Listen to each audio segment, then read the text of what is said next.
Welcome to the Slop Farm. Enjoy the video. In this video, I will show how to change a 2011 Jeep Grand Cherokee key fob battery. Start by folding the key out, then use a small flathead to pry the seam open carefully.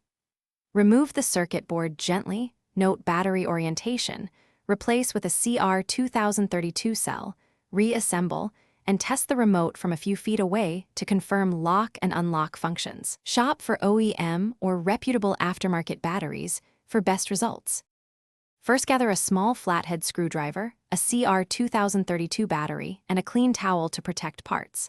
Locate the seam near the key ring, then pry gently to avoid breaking plastic. When open, lift the circuit board slowly and use the towel to cushion parts. Note the battery plus side orientation, swap in the new cell, align the board, snap the halves together, and test the functions immediately.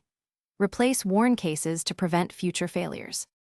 If your key fob still fails after replacing the battery, confirm the cell is seated and contacts are clean.